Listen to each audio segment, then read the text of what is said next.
नमस्कार दोस्तों, स्वागत करता हूं आप सभी का आज के इस शानदार वीडियो में। आज के इस करंट अफेयर्स के वीडियो में हम लोग ये वाला नोट्स डिस्कस करेंगे जिसमें हर एक क्वेश्चन को बहुत ही शानदार तरीके से एक्सप्लेन किया गया है। हर एक क्वेश्चन में एक फ़ोटो है सो दैट आप लंबे समय तक इसको याद रख पाएँ, और जितने भी स्टैटिक जीके के इंपॉर्टेंट पॉइंट्स हो सकते हैं उनको भी इसमें शामिल किया गया है। तो इसी प्रकार से शुरू करते हैं आज के सबसे पहले क्वेश्चन से। तो यहाँ पर है हमारा सबसे पहला क्वेश्चन।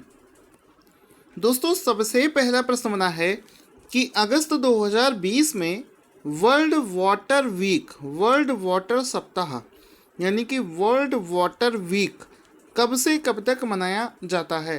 तो वर्ष 2020 में, अगस्त 2020 में इस बार जो वर्ल्ड वाटर वीक है इसको 24 अगस्त से 28 अगस्त 2020 के बीच में मनाया गया है। तो ऑप्शन नंबर 20 में राइट आंसर हो जाएगा। एक बार अच्छे से समझ लेना, इसको 24 अगस्त से 28 अगस्त के बीच में वर्ल्ड वाटर वीक को मनाया जा रहा है। तो ऑप्शन नंबर 20 का राइट आंसर हो जाएगा। इसमें आप इसका फोटो भी देख सकते हैं। इसमें देखो क्या लिखा है, इसमें लिखा है join us for world water week 2020, जो कि मनाया जा रहा है अगस्त 24 से लेकर 28 तक। और इसको हम लोग इस तरीके से भी लिख सकते हैं शॉर्ट फॉर्म में WW वीक, यानी कि वर्ल्ड वाटर वीक, इस तरीके से भी इसको यूज़ कर सकते हैं। और इसमें एक ऑर्गेनाइजेशन लिखा है CVSSIWI, इसी ऑर्गेनाइजेशन के द्वारा इसको मनाया जा रहा है। तो कुछ इंपॉर्टेंट पॉइंट्स हैं जो कि एग्ज़ाम के पॉइंट ऑफ व्यू से इम्पॉर्टेंट हैं कि ये जो CV नाम की ऑर्गेनाइजेशन है इसके द्वारा ही वर्ल्ड वाटर वीक को मनाया जा रहा है। CV का मतलब होता है स्टॉकहोम इंटरनेशनल वाटर इंस्टीट्यूट, ये इसका फुल फॉर्म है CV का, जिसके द्वारा ही इसको मनाया जा रहा है। वर्ल्ड वाटर वीक को 1991 से मनाया जा रहा है। इस बार का वर्ष 2020 का वर्ल्ड वाटर वीक का थीम अगर आपसे पूछे तो आंसर हो जाएगा water and climate change accelerating action, ये इसका थीम हो जाएगा। और इसी से जो हुआ एक स्टैटिक जीके में आपसे ये भी पूछ सकता है कि बताओ वर्ल्ड वाटर डे किस दिन मनाया जाता है। तो प्रत्येक वर्ष 22 मार्च को वर्ल्ड वाटर डे के रूप में मनाया जाता है। आई होप आपको समझ में आ गया होगा। अगला प्रश्न देखो क्या है कि अगस्त 2020 में WHO ने किस कॉन्टिनेंट को वाइल्ड पोलियो वायरस से फ्री घोषित कर दिया है। तो आंसर हो जाएगा अफ्रीकन कॉन्टिनेंट को। हाल ही में WHO वर्ल्ड हेल्थ ऑर्गेनाइजेशन ने अफ्रीकन कॉन्टिनेंट को वाइल्ड पोलियो वायरस से फ्री कर दिया है, उससे मुक्त घोषित कर दिया है। तो ऑप्शन नंबर ए इसका राइट आंसर हो जाएगा। इसमें आप देख सकते हैं अफ्रीका में क्या केसेस थे। 1996 की बात करी जाए तो लगभग 75,000 अफ्रीकन चिल्ड्रन थे, वो पैरालाइज हो गए थे पोलियो की वजह से। फिर बाद में अभियान चलाया गया, पोलियो को समाप्त करने के लिए डोजेस दिए गए, और फाइनली 2020 में अफ्रीकन रीजन को सर्टिफाइड कर दिया गया पोलियो वायरस से फ्री होने का। तो यहाँ पर देखो लिखा भी है कि Africa kicks out wild polio virus, और WHO ने हाल ही में इसको अनाउंस किया है। अब सिर्फ कौन कौन से देश हैं जहाँ पर पोलियो वायरस है, एक तो है अफ़गानिस्तान और दूसरा है पाकिस्तान। यहाँ पर अभी कुछ केसेस हैं, इसको अभी फ्री घोषित किया नहीं गया है। चूँकि ये इस क्वेश्चन में WHO का नाम लिया है तो WHO के बारे में समझते हैं। इसके जो महानिदेशक हैं उनका नाम है टेड्रोस एधानोम। इसका जो हेडक्वार्टर है ये जेनेवा स्विट्ज़रलैंड में स्थित है। साथ ही साथ में इसके जो हेड हैं वो इथियोपिया देश से बिलोंग करते हैं, ये भी कहीं पर पूछा जा सकता है। दोस्तों, एक चीज़ आपने नोटिस करी होगी, इस वाले क्वेश्चन का आंसर हमने पढ़ा कॉन्टिनेंट अफ्रीका। तो ये कॉन्टिनेंट क्या होता है, देखो आपको बताता हूँ। पूरे वर्ल्ड का मैप अगर आप देखोगे तो पूरे वर्ल्ड में दो चीज़ें हैं, या तो पानी भरा हुआ है पूरी दुनिया में, या तो ये ज़मीनी जगह है। तो ये जो ज़मीनी जगह होती है, इस पूरी दुनिया के अलग अलग स्थित ज़मीनी जगह को कॉन्टिनेंट के नाम से जाना जाता है।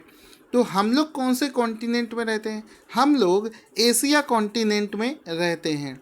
तो पूरे वर्ल्ड में कितने कॉन्टिनेंट होते हैं, तो आंसर हो जाएगा कुल 7 कॉन्टिनेंट होते हैं। हाल ही में एक और कॉन्टिनेंट का पता साइंटिस्टों ने लगाया है, वो अभी उस पर स्टडी चल रही है। तो 7 कॉन्टिनेंट हम इसमें मान सकते हैं। कौन कौन से 7 कॉन्टिनेंट्स हो जाएंगे? पहला तो है एशिया महाद्वीप जिसमें हम लोग रहते हैं, दूसरा है अफ्रीका, उत्तरी अमेरिका, दक्षिणी अमेरिका, यूरोप, ऑस्ट्रेलिया और अंटार्कटिका। अगर इन सभी को मैप पर हम लोग देखना चाहें तो एक तरफ से देख सकते हैं Australia, Asia, Africa, Europe, south America, north America और ये रहा अंटार्कटिका का रीजन जहाँ पर आइस जमी रहती। तो कुल मिलाकर कितने हो गए? 1 2 3 4 5 6 7 कॉन्टिनेंट्स टोटल हो गए हैं। 8वां एक और पता चला है जिसको अभी स्टडी चल रही है। इसके अलावा दोस्तों पूरे आपसे बताना चाहूँगा कि हमारा जुलाई महीने का monthly current affairs notes launch हो चुका है। बिल्कुल इसी तरीके से इसको बनाया गया है। अगर आप उसको लेना चाहते हैं तो वीडियो के डिस्क्रिप्शन बॉक्स में आपको उसका लिंक मिलेगा। साथ ही साथ में आप एक कोड यूज़ कर सकते हैं OFFER ऑफर 50। इस कोड का यूज़ करने पर आपको 50% का डिस्काउंट भी मिल जाएगा। इसी प्रकार से अगला प्रश्न है कि किस राज्य सरकार ने छात्रों को सरकारी नौकरी की तैयारी में हेल्प करने के लिए M3M फाउंडेशन के साथ में साझेदारी करी है? तो आंसर हो जाएगा Haryana. Option number B will be the right answer. Haryana सरकार ने छात्रों को सरकारी नौकरी लगने में मदद करने के लिए M3M फाउंडेशन के साथ मिलकर एक साझेदारी करी है। अब इसमें आप ये देख भी सकते हो कि हरियाणा सरकार के द्वारा M3M फाउंडेशन के साथ में कोलैबोरेशन किया गया है जिसमें कि वो सरकारी नौकरी लगने के लिए स्टूडेंट्स की हेल्प करेगा। और M3M फाउंडेशन ने क्या किया है, सरकारी नौकरी की तैयारी करने वाले बच्चों को हेल्प करने के लिए एक ऑनलाइन एडिटेक प्लेटफॉर्म है, एजुकेशनल प्लेटफॉर्म है जिसको grade stack learning private limited, जिसने आपने ग्रेडअप नाम से एक वेबसाइट और ऐप को यूज़ किया होगा, ग्रेडअप के साथ में साझेदारी करी है स्टूडेंट्स को ऑनलाइन एजुकेशन प्रोवाइड करने के लिए। M3M फाउंडेशन की बात करी जाए तो इसका हेडक्वार्टर गुड़गांव हरियाणा में स्थित है। इसके फाउंडर का नाम है लाल चंद बंसल।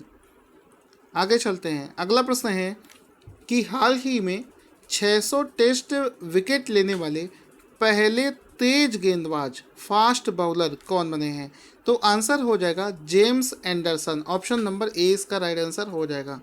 आपने पहले भी सुना होगा कि 3 ऐसे बॉलर हैं, शेन वॉर्न हो गया, अनिल कुंबले हो गया और एक और है, उनका नाम बताऊंगा। ये 3 बॉलर थे जो कि 600 विकेट ले चुके हैं। लेकिन यहाँ पर बात हो रही है कि पहला तेज गेंदबाज फास्ट बॉलर्स, वो सभी जो बॉलर्स थे वो स्पिनर की कैटेगरीज में आते हैं। अगर हम लोग फास्ट बॉलर की बात करी जाए तो जेम्स एंडरसन टेस्ट क्रिकेट में 600 विकेट लेने वाले पहले फास्ट बॉलर बने हैं। तो ऑप्शन नंबर ए इसका राइट आंसर हो जाएगा। इसमें आप देख सकते हैं ये है जेम्स एंडरसन का फोटो। इसमें लिखा है एंडरसन्स जर्नी फ्रॉम 1 to 600। पहला विकेट लिया था मार्क वर्म्यूलेन का, इसके बाद में विकेट लेते गए और लास्ट में 600वां विकेट लिया है अजहर अली के रूप में। तो इन्होंने फास्ट बॉलर हैं, इन्होंने 600 विकेट अपने कंप्लीट कर लिए हैं। अब ये कौन से देश की टीम से बिलोंग करते हैं? ये इंग्लैंड देश से बिलोंग करते हैं। यहाँ पर आपको बता दूँ इनसे पहले अब तक 3 स्पिनर 600 विकेट ले चुके हैं। पहला है मुथैया मुरलीधरन, शेन वॉर्न और अनिल कुंबले। ये लोग 600 टेस्ट विकेट ले चुके हैं। और उसके बाद में अगर ओवरऑल बॉलर्स की कैटेगरी की बात करी जाए तो जेम्स एंडरसन चौथे गेंदबाज बने हैं जिन्होंने इस मुकाम को हासिल किया है। तो ये आप देख सकते हैं कौन कौन से बॉलर्स हैं। इसमें से देखो शेन वॉर्न है, मुथैया मुरलीधरन है, अनिल कुंबले और चौथे हैं जेम्स एंडरसन। लेकिन फास्ट बॉलर्स की बात करी जाती तो इकलौते पहले बॉलर हैं जिन्होंने 600 विकेट ले लिए हैं। दोस्तों हाल ही में एक्सपोर्ट प्रिपेयर्डनेस इंडेक्स यानी कि निर्यात तैयारी सूचकांक में पहले स्थान पर कौन सा तटीय राज्य आया है? यानी कि ऐसे राज्य का नाम इसमें हमें बताना है जो कि एक्सपोर्ट के लिए पूरे तरीके से तैयार है, एक्सपोर्ट प्रिपेयर्डनेस सूचकांक। तो इस लिस्ट में पहले स्थान पर आया है गुजरात। ऑप्शन नंबर ए इसका राइट आंसर हो जाएगा। इसमें हमें बताना है तटीय राज्यों के बारे में। तो जितने भी तटीय राज्य हैं जहाँ पर बोट के माध्यम से जो एक्सपोर्ट होता है उस मामले में गुजरात पहले स्थान पर आया है। तो इम्पॉर्टेंट पॉइंट्स को देखते हैं। इसमें आप देख सकते हो एक्सपोर्ट प्रिपेयर्डनेस इंडेक्स में टॉप 3 की लिस्ट कौन से ये तटीय राज्यों की बात करें तो पहले स्थान पर है गुजरात, दूसरे पर है महाराष्ट्र, तीसरे पर है तमिलनाडु। इस इंडेक्स को नीति आयोग के द्वारा तैयार किया गया है। तो अगर आपसे कोई पूछे कि एक्सपोर्ट प्रिपेयर्डनेस इंडेक्स को किसने तैयार किया है तो आंसर हो जाएगा इसको नीति आयोग के द्वारा तैयार किया गया है। अगर इसी एक्सपोर्ट प्रिपेयर्डनेस इंडेक्स में हम लोग सिर्फ लैंड लॉक्ड राज्यों की बात करी जाए, ऐसे राज्य जो चारों तरफ से हर तरफ से ज़मीनी एरिया से घिरे हुए हैं, ऐसे राज्यों की लिस्ट में राजस्थान पहले स्थान पर है, तेलंगाना दूसरे और हरियाणा इसमें तीसरे स्थान पर आता है। इसी प्रकार से अगर हम लोग हिमालयन स्टेट्स की बात करी जाए तो उत्तराखंड पहले स्थान पर, त्रिपुरा दूसरे स्थान पर और हिमाचल प्रदेश तीसरे स्थान पर आता है। अगली लिस्ट है इसी इंडेक्स में यूनियन टेरिटरीज वाले राज्यों की बात करी जाए तो पहले स्थान पर है दिल्ली, दूसरे पर है गोवा और तीसरे पर आता है चंडीगढ़। तो ये सारे पॉइंट्स आपको याद रखने हैं। नीति आयोग के सीईओ का नाम है अमिताभ कांत, आपको पता होगा। अगला प्रश्न है कि अगस्त 2020 में माइंड स्पोर्ट्स ओलंपियाड के एक कंपटीशन जिसका नाम है मेंटल कैलकुलेशन वर्ल्ड चैंपियनशिप 2020 में किस भारतीय ने पहली बार गोल्ड मेडल जीत लिया है। तो आंसर हो जाएगा इस इवेंट को पहली बार किसी भारतीय ने जीता है जिनका नाम है नीलकंठ भानु प्रकाश। तो ऑप्शन नंबर ए इसका राइट आंसर हो जाएगा। तो इसमें आपको ये समझना है कि ये जो माइंड स्पोर्ट्स ओलंपियाड की तरफ से माइंड कैलकुलेशन किसका कितना तेज है इसको लेकर एक वर्ल्ड चैंपियनशिप ऑर्गेनाइज करी जाती है जिसको पहली बार किसी भारतीय ने जीता है जिसका नाम है नीलकंठ भानु प्रकाश। तो नीलकंठ भानु प्रकाश का फोटो देख सकते हैं और इनके पीछे कई अवार्ड्स भी आप देख सकते हैं। माइंड कैलकुलेशन में ये बहुत फास्ट हैं। यहाँ पर लिम्का अवार्ड आपको पीछे दिख रहा होगा, इसके अलावा भी बहुत सारे अवार्ड इनको दिए गए हैं और इन्होंने माइंड कैलकुलेशन में इतनी अच्छी परफॉर्मेंस दी है कि इनको शकुंतला देवी और स्कॉट फ्लेंसबर्ग जैसे दिग्गज गणितज्ञ जो हुआ करते थे उनका भी ऑल टाइम का रिकॉर्ड इन्होंने तोड़ दिया है। भानु प्रकाश ने इस इवेंट में 167 मार्क्स अर्जित किए हैं जिसकी वजह से वो पहले स्थान पर रहे हैं। अब इस माइंड स्पोर्ट्स ओलंपियाड की डिस्कशन करें इसके बारे में तो इसमें बहुत सारे माइंड गेम होते हैं जैसे शतरंज हो गया, स्क्रैबल हो गया, 7 वंडर्स हो गया। इन सभी खेलों को ऑर्गेनाइज किया जाता है। उसके बाद में जो भी विजेता बनता है उसको पहले स्थान पर रखा जाता है। अगला प्रश्न है कि अगस्त 2020 में PMMY प्रधानमंत्री मुद्रा योजना के तहत महिला लाभार्थियों की संख्या के मामले में किस राज्य ने टॉप कर दिया है। यानी कि इस योजना में सबसे ज़्यादा महिला लाभार्थी किस राज्य में पाई गई हैं। तो आंसर हो जाएगा तमिलनाडु। ऑप्शन नंबर सी इसका राइट आंसर हो जाएगा। तमिलनाडु ने प्रधानमंत्री मुद्रा योजना में महिला लाभार्थियों की संख्या में टॉप कर दिया है। तो ऑप्शन नंबर सी इसका राइट आंसर हो जाएगा। ये रही प्रधानमंत्री जी की मुद्रा योजना जिसमें क्या हुआ था, जिसमें छोटे छोटे लोन आपको दिए जाते हैं। कैसे दिए जाते हैं वो अभी बताऊंगा। पहले हम लोग देखते हैं कि मुद्रा योजना में महिलाओं की श्रेणी में कौन से 3 राज्य हैं। पहले स्थान पर है तमिलनाडु, दूसरे पर है वेस्ट बंगाल और तीसरे पर है कर्नाटका। अगर हम लोग बात करें जाए मुद्रा योजना की तो इसको 2015 में लॉन्च किया गया था और इसमें 10 लाख रुपए तक का लोन लिया जा सकता है। अब इसको मैं आपको बता देता हूँ इसमें कितना 3 प्रकार के लोन होते हैं। जो 50,000 तक का लोन है उसको शिशु के नाम से जाना जाता है, शिशु लोन। 50,000 से 5 लाख तक का जो लोन है इसको किशोर के नाम से, और 5 लाख से 10 लाख का जो लोन है वो तरुण के नाम से जाना जाता है। 2015 में इसको लॉन्च किया गया था। अगला प्रश्न है किसानों की ऋण पात्रता का आकलन करने के लिए सैटेलाइट डेटा का इस्तेमाल करने वाला कौन सा बैंक पहला बैंक बना है। तो आंसर हो जाएगा option number C, ICICI bank ऐसा पहला बैंक बना है। क्या होता है कि कोई भी किसान अगर लोन लेना चाहता है तो वो बताएगा कि मेरी ज़मीन ऐसे ऐसे जगह पर है। तो मान लो यहाँ पर है बैंक और यहाँ पर है उसकी ज़मीन, तो पहले क्या हो रहा था कि बैंक वालों को जाना पड़ता था उस बैंक को उस खेत को देखने, जिसके लिए वो लेन या फिर फसल की बर्बादी का मुआवजा या कुछ भी डॉक्यूमेंट्स प्रोसेस करने आया है। अब इस केस में क्या होगा कि यहाँ पर सैटेलाइट डेटा का इस्तेमाल करते हुए बैंक ऑफिसर बैंक में बैठे बैठे ही उसकी लैंड को देख सकता है, ठीक है, जिसका यूज़ यहाँ पर आईसीआईसीआई बैंक ने किया है। तो ऑप्शन नंबर सी इसका राइट आंसर हो जाएगा।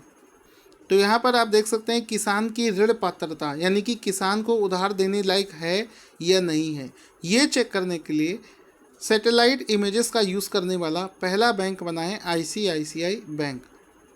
आगे चलते हैं। क्वेश्चन बनेगा कि हाल ही में किसने भारतीय ऊर्जा विनिमय यानी कि इंडियन एनर्जी एक्सचेंज के प्रबंध निदेशक और मुख्य कार्यकारी अधिकारी के रूप से इस्तीफा दे दिया है? तो आंसर हो जाएगा Satyanarayan Goyal. Option number A इसका राइट आंसर हो जाएगा। सत्यनारायण गोयल जो है उन्होंने हाल ही में इस्तीफा दे दिया है। तो option number A will be the right answer. युवाओं के लिए लिबर्टी सेविंग अकाउंट्स सेवा शुरू करना किस बैंक ने शुरू करी है?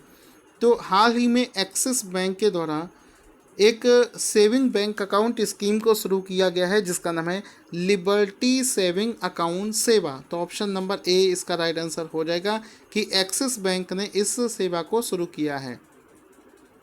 अब इसमें इंपॉर्टेंट पॉइंट्स देख लेते हैं। इसमें इस लिबर्टी सेविंग अकाउंट से क्या होगा कि आप हॉस्पिटल में कोविड-19 से अगर आपको किसी तरीके से दिक्कत हो गई है तो इसके खर्चों को कवर करने के लिए हॉस्पिटल में आप 20,000 रुपये तक का खर्चा यहाँ से प्राप्त कर सकते हैं इस सेविंग अकाउंट से।